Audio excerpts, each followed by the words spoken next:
Hello, everyone. I'm Jesus, and welcome to the next episode of The Road to Old School MTG.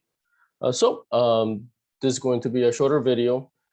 In this video, I'm going to tell you guys about two big news about two cards that I recently bought for my Erhnamgeddon Old School Magic deck. And I'm also going to give an update about my research that I mentioned from my last video. In the last video, I basically completed the my 60 card deck. But the one caveat I mentioned was that although it has 60 cards, I did intend to get the final Savannah dual land that I needed just to make my deck more consistent, more powerful. So today, so I didn't mention it in the last video, but I've since not only bought one, but I also have it right here. So this should be complete my fourth dual land, Savannah. So I have 3 already purchased from before. So my deck so far, the 4 more expensive cards are the Savannah. So I have 3 here, 1 more. Average around around 300, close to 300 each. And then the 4 unlimited IC manipulators, right? But my other news is that I've also purchased a Chaos Orb from Collector's Edition. And I'm going to just show you guys the email that I received. I've already made the purchase, so I can't really show the page anymore of how I bought it because it's gone now. But I will be receiving that soon, and I'll talk about that also, just my decision, right? Because I was in several videos I talked about I was getting the idea of purchasing some of those more expensive cards, but in the collector's edition version. So I saw that Chaos Orb in a pretty good price, at least according to my research, and I just took a shot on that. So I'll talk about that in a little bit. But first, I want to finally complete the Savannah playset, and this was from eBay, right? So I made this purchase on eBay. So the packaging, bubble wrap, envelope, and inside I can feel like a top loader of some kind, right? So honestly, not the best shipment, but as long as I get it fine, that's all I care about. All right. And then I'll show the listings that I bought it from, and then to compare it from what I got to what I received. All right, so just some cardboard here to give it more cushioning, although it just fell off. Here's the actual card itself. Yep, in a top loader. That's inside a sleeve, and then just empty in here. So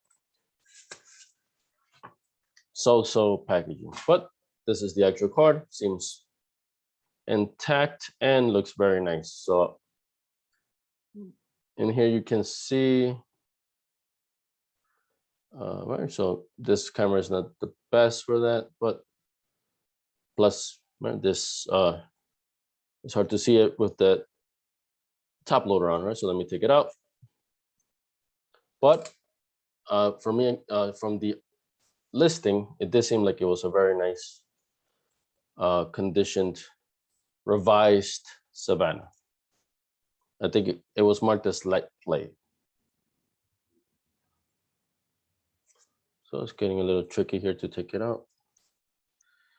I don't want to nick it or anything.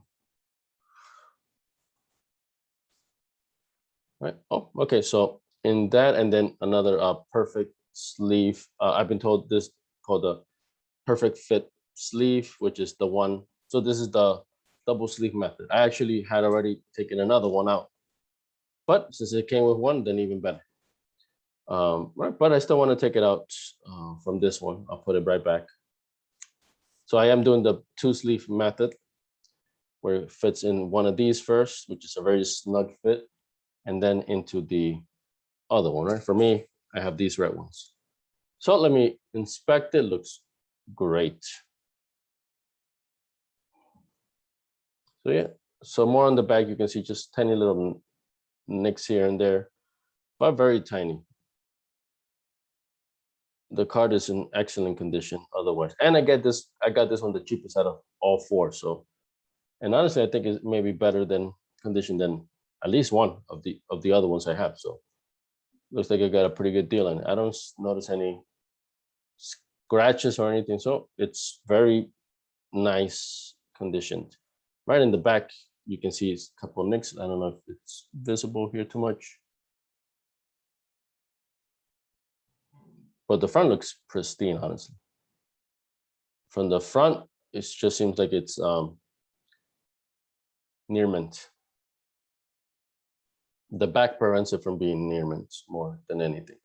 But it's still very nice condition. So I am very happy with it. Actually, now that I noticed, this is the perfect fit sleeve that this one came in. It has a couple of little nicks on it. So I will be using my own.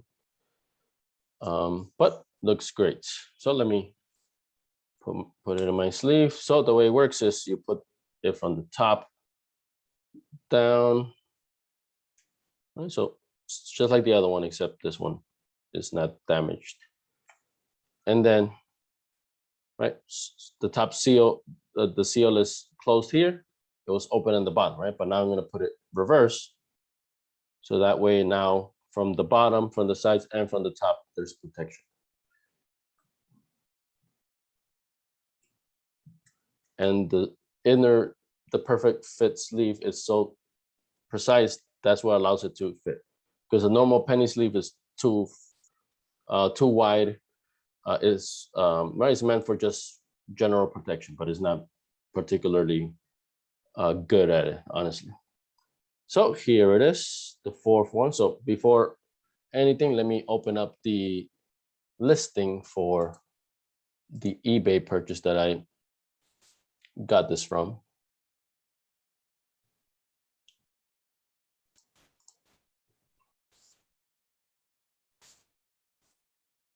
Right, so this was a buy it now.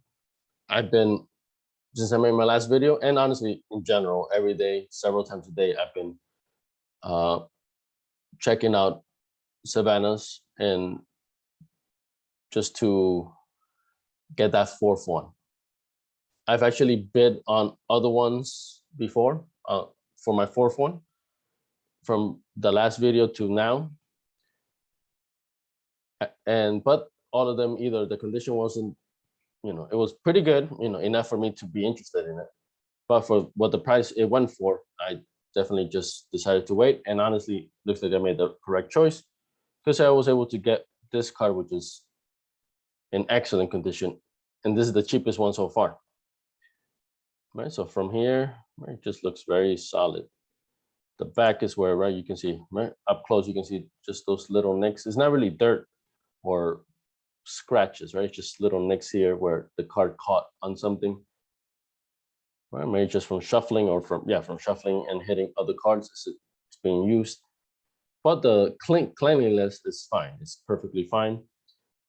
Good. So I'm glad I waited because I ended up getting, I think, an excellent deal. This card should definitely be over 300. But it was a buy it now. So I think I was one of the first to see it.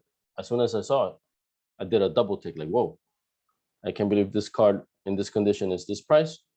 I immediately bought it right there and then. And the seller was very nice, shipped it extremely fast. Like within like 3-4 days from buying it, I already have it now. So very excited. Add that to my 4 Savannah. So complete playset of IC manipulators in unlimited for this one as well, right? So I'm still deciding what to take out for this one, right? Because now technically my deck is 61, right? So I have to take one card out. I think, it can be over 60, I believe, the rules. But everybody, unless there's a very good reason, you would stick with 60, right? To make it more efficient. So I'm thinking either I might take out, right? So the original plan was to take out a basic land to match the original deck list that I got this from. But I think I really want to keep the Birds of Paradise because they provide important RAM. And so I think I might be probably taking out one Felwar Stone, right? So honestly, that's the weakest card in the whole build. In reality, those Felwar Stones should probably be Moxes, right? So that way the deck will have 5 Moxes in it, right? So either the deck list that I got this from, or where the original deck list where I got it from, either that player didn't have 5 Moxes, but I think actually the real reason was that deck was for X points magic, I think it's called, where certain cards or the overpowered cards get an score rating, and it's either 7 or 10 points. I've seen.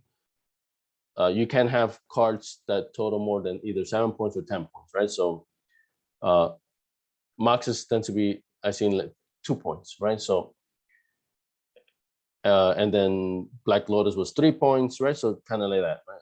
Ancestral Recall is 5 points. So that just prevents players from just overpowering everybody because you have all 9 power 9 cards in your deck. A lot of players do that in Old School Magic because the extremely overpowered cards are easy to cast, right? First of all, the Moxes and the Black Lotus, those are artifacts, right? So they're free. So any deck can have them. And then the 3 blue cards, they just require 1 blue, right? So it's very easy to splash a little blue to play the other 3 power 9 cards. So that's, so those who have those cards, there's almost no reason why you wouldn't include all 9 of them in almost any deck. But that's what the X points system prevents, right? Just from people just overpowering everybody else, and then that they say it makes the decks more competitive because, right, makes them more evenly leveled, right? There's not just the guy with the 9 power 9 cards is not always going to win, right? So I think that's the reason why that deck had only 2 Moxes and then 3 Forward Stones, right? So just the Forward Stones are the weakest link in that deck. So I think that's probably the best because I only have 19 lands anyway, right? So I need to bump it up. The deck actually had 20.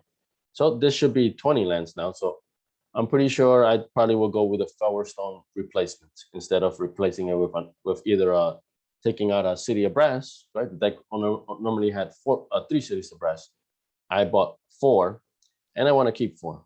But I'm still, which I'm going to mention, I'm still in the research phase where I'm trying to learn all the cards in Old School Magic, right? Which is only 93, 94, right? 2 years worth of sets only, right? But it's still a significant amount of cards to memorize, or at least, have a working on understanding of it. And so I'm still on that. So I'll explain that a little later. But just to give you a little idea of my thought process for how to include these 4 Savannahs, I'll probably take out the Flower Stone. I want to keep the Birds of Paradise, and the Flower Stone is not the best ramp anyway, right? So I think just taking one out so that I can get my land count a little higher, I think that's the better bet, right? So now I'm kind of deviating from the original deck list a bit, right? But it's in the end, it's my deck, right? So I think for me, for the way I see it, I think that makes better sense. Eventually, right, if I get those Moxes, then the Birds of Paradise will be gone, or at least the Flower Stones, right? That's probably the first to go, but that's a story for another time, right? So far, I'm pretty happy just being at this point. So I have the 4 Savannahs, very excited. I already had the 4 Icy Manipulators from before, which took a while also. So pretty excited about that. Just these 4 cards, like $1,200, close to that, if not actually $1,200. All right, so now the other big thing, the Chaos Orb, right? So I've been reading the comments and just from researching, Chaos Orb is just one of those cards that's universally added to almost every deck that has access to a Chaos Orb. It's probably the best removal in the game because it's an artifact, right? So any deck can have it. And right, so I've been reading a lot that it's a good investment to make. I wanted to get something that was in very good condition. But if KSO only was made in alpha, beta, and unlimited, right? It was not in revised, so a near mint or light play KSO was going to run me around 2,000 or so, right? So that was way more than I was willing to pay. So I've decided to go the route of the collector's edition, right? So the more I research on collector's edition, the more I'm getting just more excited to purchase those cards, right? Because it's more feasible for me in terms of the price range, and it's the quote unquote drawbacks that I see, from it are very little, if any at all. At least that would apply to me, right? So I'll talk more about that. Let me just go over and open up that. So I'm just going to show you guys the email confirmation that I got, right? Which shows the price and everything, those details. Okay, over here.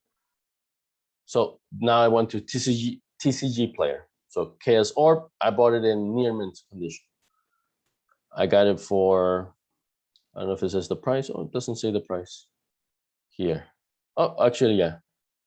So it was for $700 and then $2 shipping, and then with taxes, it was almost $750 for the whole thing. But the card itself was $700, collector's edition near mint. The TCG player, it does not include pictures of the actual card, just the stock photo, right? So, which was similar to Card Kingdom, where I bought my fourth, I believe it was my fourth IC manipulator, right? So that one was in excellent, I think, condition, right? Which is kind of like light played, just a level below near mint. And right, and I can tell which one it is because that's the only one out of the four that actually had a little nick. Here it is, right? So I can tell which one was the one from Card Kingdom as opposed to the other ones very easily, right? But I don't mind that nick too much.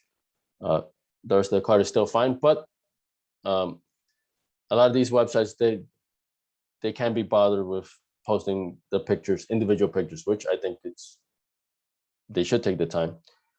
I think TCG players, it depends on the person, right? It depends on the person selling. Some of them did have pictures, but a lot of them, it was basically almost like half-half. A lot of them just had stock photos, but they told you the condition of the card. So I'm kind of taking a gamble here, sight unseen. For the IC manipulator, it was just like $130, right? So it wasn't the biggest risk if something didn't turn out for me. But now this card is 700, right? It's almost minus the Savannahs, right? Which I added after the fact, right? I decided to do it after the fact, made that decision to get them. It's almost as my deck was, the price estimate was like 850-ish. So that just one card is almost the same as the whole deck minus the Savannahs, right? So by far the most expensive card, right? Double the price of any one Savannah, over double. But the reason why I'm thinking it's worth it for me to take that gamble is, so two reasons. First of all, it's marked as near mint, right? So light played, right? So excellent condition, right? Those other terms, right? There's a little leeway there, right? Because one person's light play might be somebody else's played, right? I definitely had that with when I was trying to see on the Facebook marketplace that right. So a lot of times people put a picture of all the cards available, and then you have to ask for a close-up picture, right? So, but they usually have the ratings according to them, right? So a lot of times I would be interested in it, but in a card, but the card was kind of like the picture was from far away. When I requested those pictures of more close, I no longer agreed with the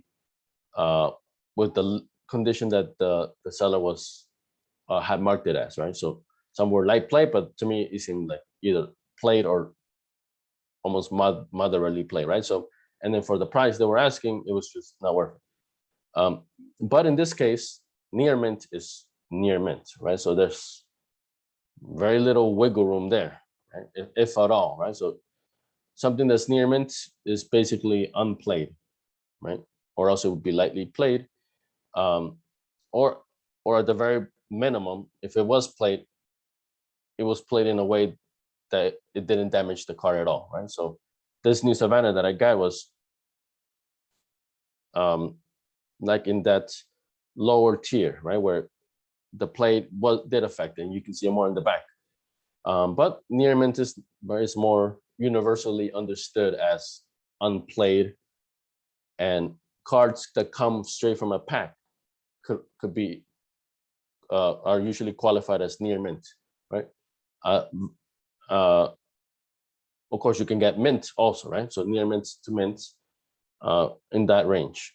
So that made me more optimistic that I would get what I believe near mint is, right? Because it's, like I said, it's more universally understood as unplayed in basically almost perfect condition, right? So remember, sometimes straight from the manufacturer, there could be issues, right? But that could still qualify as near mint because the card, there's no damage, right? It's just, that's the way the card was made. Right, and that's honestly, that's what I'm looking for, something that's undamaged, that's basically new, right? And I believe I'm going to be getting that. So pretty excited for that. And then the second reason why I decided to pull the trigger is I was just researching that particular card, right? So especially right, with the Savannahs, even the ice manipulators, since there were more, right, over 100, Savannah's more like close to 300 each, right? And even more, right? It could go even more expensive than that, definitely, in revised. For the collector's edition of Chaos Orb, I was seeing in near mint, I was seeing them close to 1,000, right? So when I noticed this one from a pretty reputable source, TCG player, for 700, I took the leap. The next cheapest one was 800, and that was light play. And then this one is 700 near mint. And honestly, that wasn't the first time I've been researching. I've been researching Chaos Orb for like several weeks now, right? So because the more research I do, the more I kind of put it in my head that it's worth it to me to buy it, right? So this is not a spur of the moment. The actual buying was the spur of the moment where I saw a good deal and I took it. But the research has been ongoing already for several weeks. That's why I was able to, at least according to my research, I was able to notice that good deal, and then I took it, right? So, and then lastly, the third reason why I'm okay with that chaos with a collector's edition Chaos Orb is, so collector's edition is basically kind of like this card sleeve. It is squared at the edges, right? That's, I believe that may be the only printing of Magic cards that have that issue, right? Usually they'll have that, right? They're known as with the rounded corners, right? Even if the borders are different colors, those have a rounded corner. And there's other world championships, I believe those have rounded corners, but they have gold borders, right? So because of that, the fact that it's the edges are squared, plus because it's not an official, cards that came in packs, right? It's you bought the collection edition is basically a box that had all the Alpha Beta Unlimited cards, from the original set. But if my research is correct, but it had one of each, right? So so it had the full collection, one of each, but it did have extra land. But that's what it is, right? So it's not something that you bought from packs and then you got them. You automatically just had the whole collection, one of each, right? So that's technically different than a traditional card would be made from and then coming from packs. So and I believe also the back may look different. I'm not too sure about that. Maybe not. But honestly,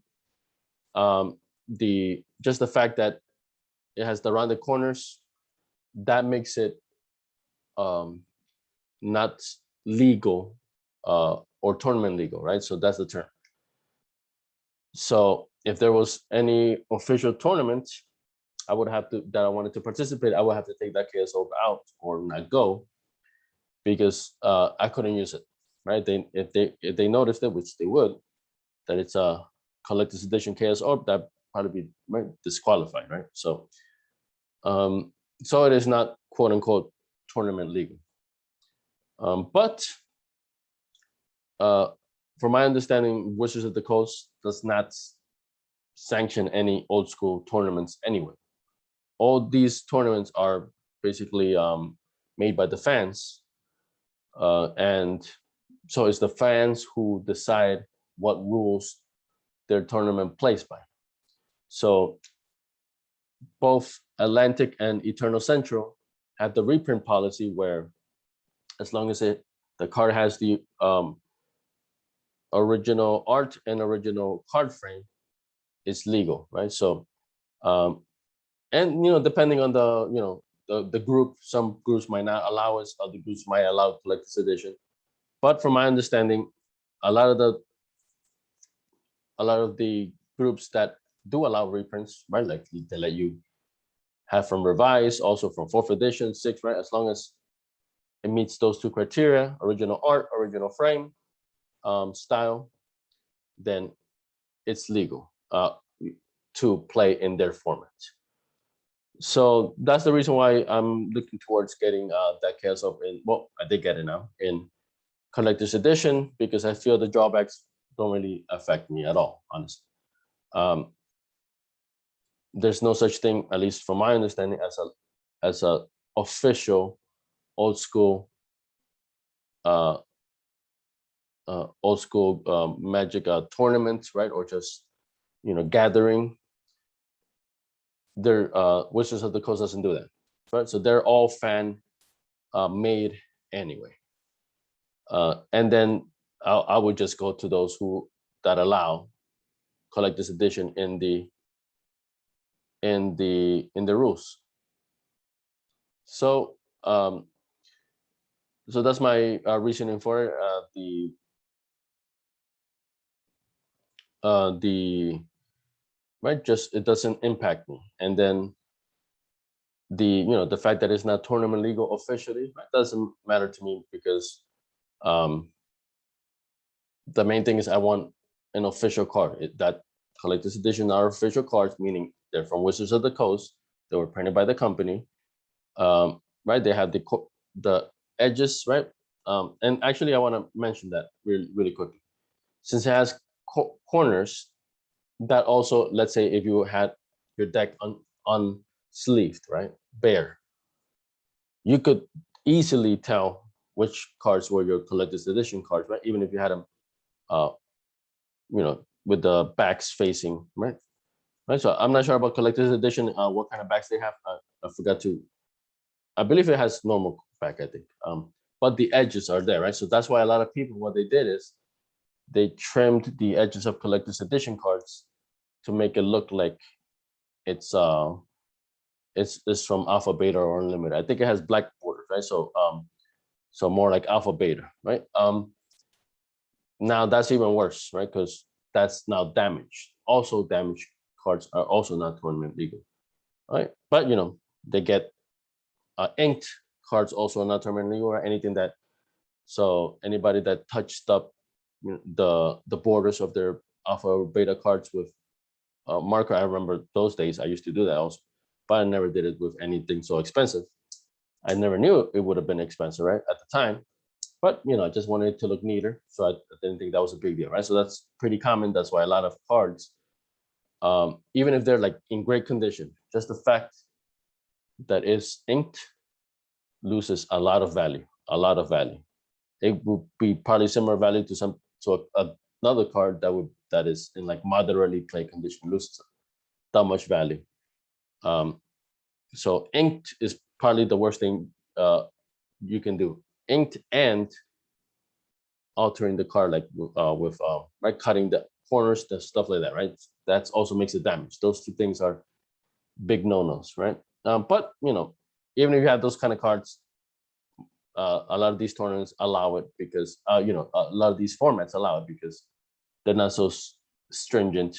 Plus, like I said, it's not an official. There's no such thing as official old school, right? So it's more permissive with these little things. Plus, they know it wasn't the person who bought the card that did that. From way decades before it was done, it was like that already, right? So, and that's just either the card they decided to get, or that was the only one that was available, right? So they just got it, right? So I think that's pretty nice that there's a lot of leeway there. So, plus, either way, Magic has, right? So not that many years ago, Magic has already started printing cards with two faces, right? Double face cards. Those cards, technically, I don't know how they would be tournament legal, right? Because technically, you can tell which card is the double face card, right? Even if your whole deck is, right? You have your whole deck there with the backs facing you. Those cards don't have backs, right? They have two fronts basically on both sides, right? So basically that rule of, the card that, if a card is not tournament legal because if there's some kind of indicator that lets the player know that card is that card, right? As opposed to every other card in the deck. Honestly, those days are gone anyway. Everybody puts their cards in these. Everybody, and especially nowadays with those double face cards, players put them there, and then they play it that way. You can see the other face, right? And then when they do play that card, and then they want to play the other side, they just will take it out and flip it. Right? Or sometimes they will have a counter, right, to act as it, right? So, honestly, I'd never got to play with those, right? But I know in general that's how it's done, right? So, that's why I think that a card being illegal because of sharp edges is kind of silly nowadays because, everybody puts them in these card sleeves anyway, and Magic themselves have already made the rule redundant because they themselves already made cards that are visible to tell what that card is, even when placed face down on your deck, right? So that, so that by default, it necessitates this either way. So, so that's just my reasonings for why I'm going for collector's edition for these more expensive cards. Like, until it's more cheaper, I'll definitely get them in at least revised, like the Icy Manipulators. The Icy Manipulators are in collector's edition. It's a little bit cheaper, not that much cheaper, but I could have gotten probably near mint one or light play for like 70, 80, right? Instead of I paid close to 100. One was 130, the other one was 140-ish, right? So I paid a bit more, and I could have gotten collector's edition Icy Manipulators, but at the time I wanted to, I don't think I have any unlimited cards, right? So I have some white border cards. I'm pretty sure they're all revised, right? The ones with no date, year mark, right? That's how you can tell it's either revised or unlimited. After that, then they started writing the year on the card. So, just for my own enjoyment, I wanted to have unlimited Icy Manipulators, but I could have gotten it from them too. But the cost was not a big difference, right? I figured $30 more, and I can get an unlimited one instead. So, but that's not true for Chaos Orb or like a lot of these other cards. So a Rio Unlimited Chaos Orb in very good condition, right? Like play near mints, 2,000, probably even more. Right? So that's why I'm going with the collector's edition. The drawbacks, the legality issue, right? That seems like, to me, it's very small thing. It probably wouldn't even impact me anyway. So, and if push comes to shove and I really want to attend something and then they don't have that rule, they have that rule where collector's edition is not allowed, I could just take it out and then substitute something else, right? So, it's, there's still, other things that can be done to negate that issue. But I'm excited to get my first, big, well-named, powerful card, right? So Savannahs are strong, right? But those are lands, right? This is up on a higher tier, right? So honestly, that's the tier below the Power 9. And I've already been practicing my technique of flipping it. I'm pretty sure whoever my opponent is, I'm gonna basically have another card, right? Not this card, right? Something cheap like a basic land. I will tell them, okay, I'm gonna use my Chaos Orb, but I'm gonna flip this instead, right? Will you allow that? Right, just to protect the card, even though it's pretty well protected nonetheless, right? It could hit at the edge here, right? I can still feel it here, right? It could still bend and hit on the edge, right? And the card I bought is near mint, right? So I wouldn't want anything to happen to it. But after I bought it, it made me think about it, like, hey, should I actually have bought it near mint? Because if I had to actually flip that card and I have to do it, right? No, and it's not allowed, for somebody to, exchange it for another card just to save the card from being damaged, potentially damaged. So yeah, after the fact, I'm thinking, okay, maybe I should have already gotten a live play, because then I won't be so neurotic about preserving the condition, right? So, well, we'll see. That part I hadn't researched, right? If it's mandatory, if there's a little leeway with how a Chaos Orb is flipped. So once I start playing and then I research that a bit more, I'll be knowing the answer to that question. All right, so now finally, so actually I thought this video was going to be shorter, but it's not. Finally, but this part should be shorter. Just give my research update. So let me share my screen. So I'm using mtgpicks.com to research the cards of Old School, right? 93, 94. Right now, Legends, this is the last set.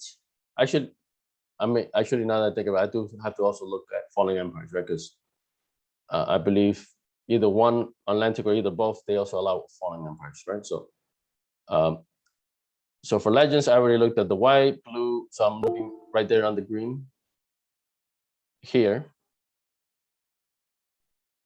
Oops, what happened there? Okay, I'm back. That was weird.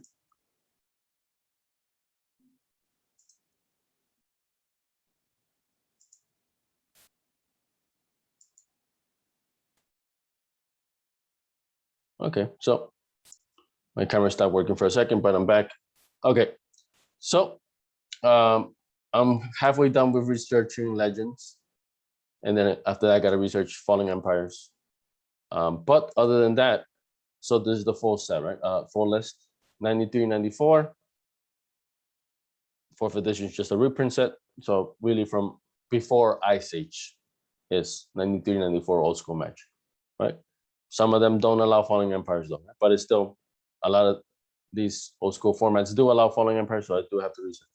But I researched already, looked at all this, right? Alphabet Unlimited, they're all the same basically. A couple of cards here and there, difference, right? But it's basically the same set, just different reprints.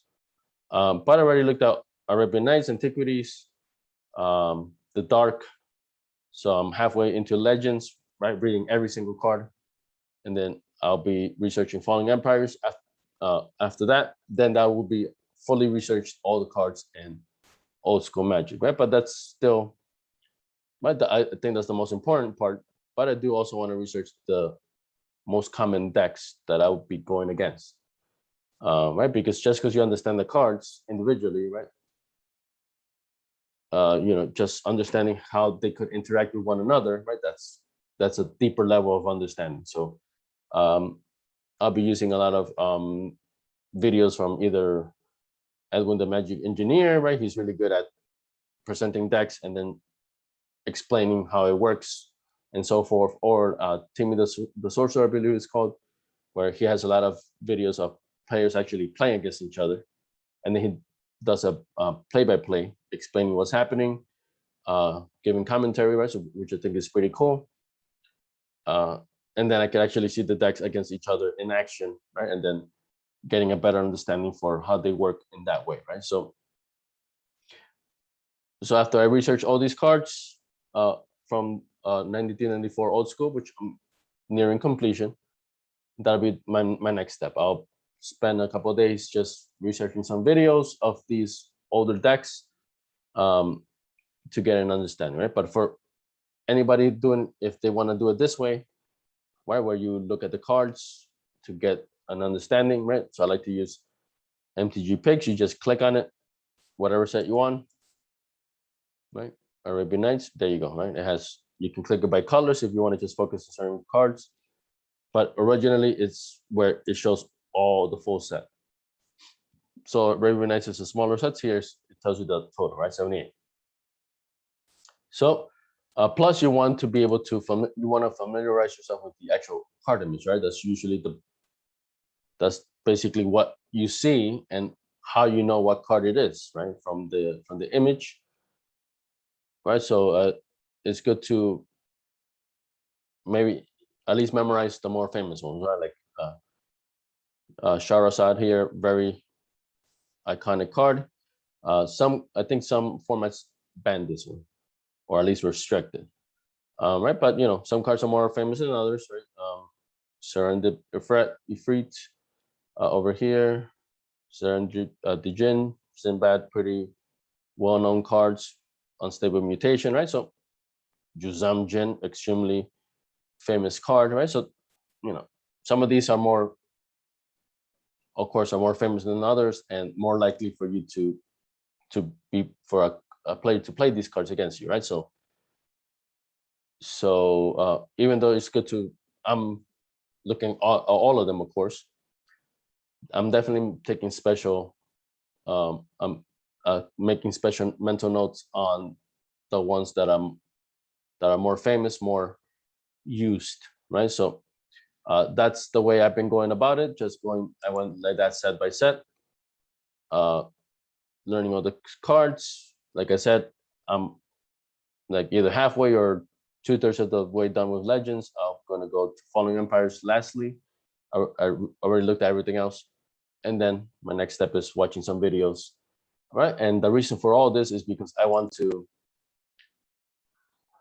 my play to be more fluid, right? I don't want to like have to like ask the player, okay, what does that do again? What does this do, right? Or I would probably even if I do familiarize myself really well, I'm probably gonna have this website, MTG Picks, in the background anyway as I play, just in case I do want anything to reference something quickly. Although I'm not sure how quickly I could go and search it while I'm in the middle of playing, right? I don't want to take away from the playing experience either, right? But I might have it in the background just if I do need to do something in terms of research. But I want to avoid that if possible, right? I want to already know what a card does, or if like somebody explains it to me quickly, I'm like, oh, okay, I remember I read that one already, so I understand it, right? So I just may have forgot how the picture looked, right? Or I just need a reminding.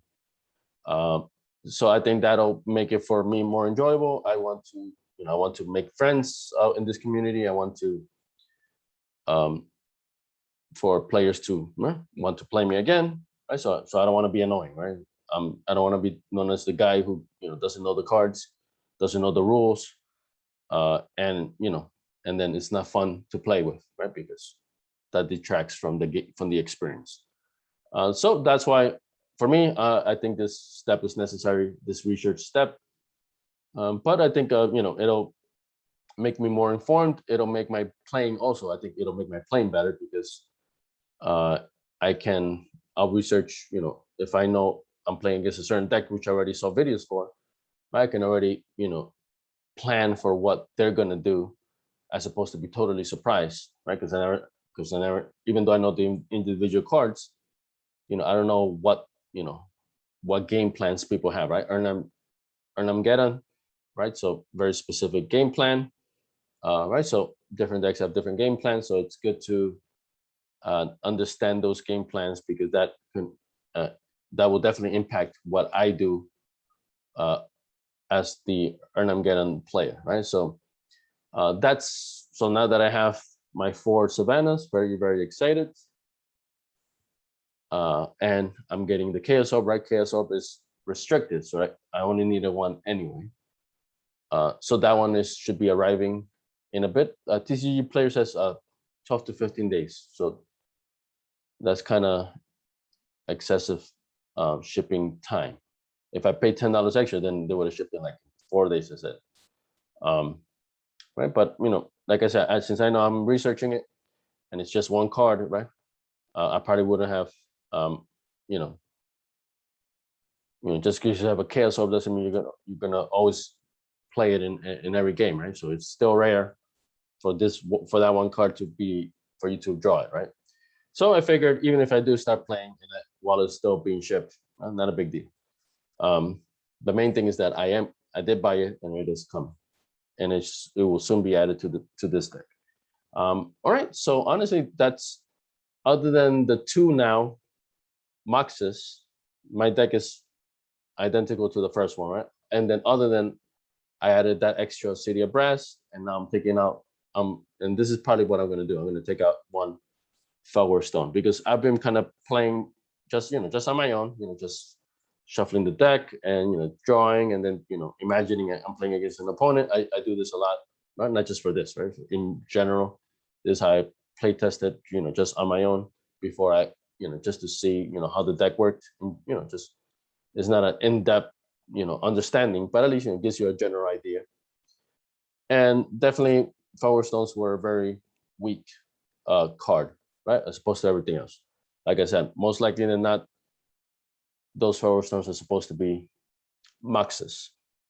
But because of the X point system, or because the player doesn't have 5 Moxes, very few players would have 5, he just had the 2 Moxes for the deck, right? The green and the white. And then he figured that the next best thing for mana ramping would be the Felwar Stones. I think maybe would have been better for Versus Paradise, right? But maybe there's more creature removal, right? So that kind of, right? So, definitely the Felwar Stones are the weakest link. I'll be changing that, right, according to what I think is best, right? But for now, I'm keeping 2 out of the 3. I'm taking one out to accommodate this final Savannah, right? Because I don't want to go lower in lands yet, right? But if in the future, if I do get those Moxes, which will be collector's edition, I definitely can't afford the unlimited ones, which will be the cheapest one, legal one. Then I'll be more in line with the original deck inspiration. But that's a bit more in the future. I definitely think I've spent enough as is. My original plan was to be under 1,000. Now with 4 Savannahs and the Chaos Orb, this is easy. Once I get it, it's easily a $3,000 deck now, right? So I've gone way over my initial budget, but I'm getting really nice condition ones. All 4 Savannahs here are excellent. They're all at least light play. Some of them 1 or 2 maybe even near mint. And then I'm getting a near mint Chaos Orb. My Icy Manipulators also, they're all at least light played, maybe 1 or 2 also near mint. So I'm really taking an interest in getting really nice condition cards, at least for the more special ones, right? So certain ones, at the time I didn't think it was worth it. Just as long as it was pretty decent, I was okay with it. But now, with these more expensive, more iconic cards, I am willing to spend a little bit more for that better condition card. But within reason, right? Like I said, maybe I could afford 1 Mox in Unlimited, but for that 1 Mox in Unlimited, I could have gotten maybe 3, 4, maybe all 5 of the Moxes in Collector's Edition, right? The Moxes tend to go for like 1,000, a little more, a little less, but in general, 1,000 per Mox in near mint condition. That's what I'm seeing, right? Could be more, less, only a tiny bit less. 800, 900, but no cheaper than that, at least, for something that's in good condition. So it's more expensive, not out of the question, but I'll be looking at auctions. I will continue to look at auctions, just anything that I see. If I, right, since I've done that research of how much the collector's edition Maxes cost, if I do kind of like what I saw with the Chaos Orb, if I do see something, I might be tempted to get it, honestly. Even though I just said 3,000 is probably my limit. If I see something in that's a very good deal, I might not pass it up. But I'm definitely not in a hurry for that. I'm extremely happy with what I have now with the 4 Savannahs and that Chaos Orb that's on the way. All right, so I'll do a bit more research, but I think hopefully the next video will be some kind of video where I either have recorded myself playing already, and then I'm just showing, sharing the video here and then giving my own play-by-play, or at least at the very minimum, I would retell what happened, right? And then I would make notes as I'm playing, right? Just, what kind of deck I played against, what was my record, how many games did I win, how many games, usually it's best 2 out of 3, right? With sideboard, I don't have a sideboard, but nonetheless, it's still usually best 2 out of 3.